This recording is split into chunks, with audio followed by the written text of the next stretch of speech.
Fabulous salties. I want to share a word with you, a word that I kept hearing our pastor say multiple times during the service on Sunday, but it just really touched my heart, so I had to really dig a lot deeper.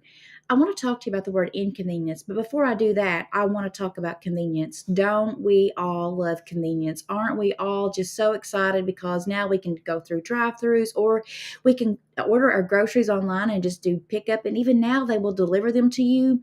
What about the convenience of paying at the pump? One of my favorite things, and how aggravated I get when the pay at the pump don't work and I literally have to walk in to do that, and my frustration.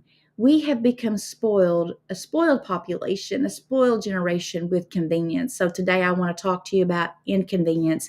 And inconvenience means this: the trouble or difficulty caused to one's personal requirements or comfort. I want to talk to you about the inconvenience of Christ, how he dealt with so many inconveniences, even leaving glory to come here for us. But here are some adjectives that describe what inconvenience is: it's aggravation, annoyance, difficulty, disadvantage, disruption, disturbance, drawback, hindrance. The pastor was talking about Sunday about the four friends who brought the paralytic to Jesus in the book of Matthew, and all that they went through to do that. And, isn't it something about they were willing to be inconvenienced for one for the other? And I want to ask you these questions this morning as you look at your life, as you look at the people around you, as you love convenience. How willing are we all to be inconvenienced for Christ, for his glory, to be able to bring someone else to him? Are you willing to be aggravated? Are you willing to be annoyed? Are you willing to face difficulty? Are you willing to even be disadvantaged at times? Are you willing to deal with or face disruption, be disturbed in your regular duties and day? Are you willing to be drawn back and let someone else be moved forward? Are you willing to be hindered? All of those things, ask yourself this: are you willing to do those things for healing, for deliverance? And then let's look at the opposition is to be increased inconvenience. So think about this: opportunity. The opportunity to be inconvenienced can really play a great role in the lives of others. We each have no idea what the other person or the other individual is going through.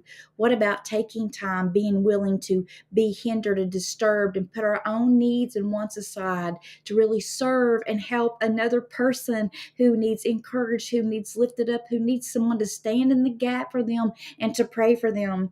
You see, it's all about us. We're here. We are here. The convenience of salvation, we have been able to accept Christ as our Savior, and we have that eternal home and glory. But what about the work that still remains to be done with us? Am I willing to be able to be convenienced on a regular basis?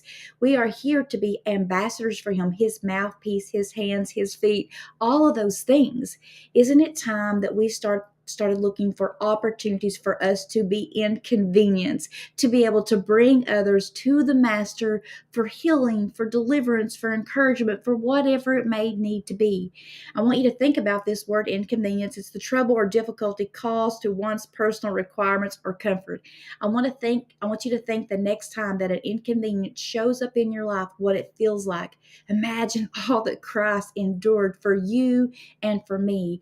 And isn't it time that we stand up, we put our war paint on, we pull our bootstraps up, and we go look for opportunities to be inconvenienced for his glory?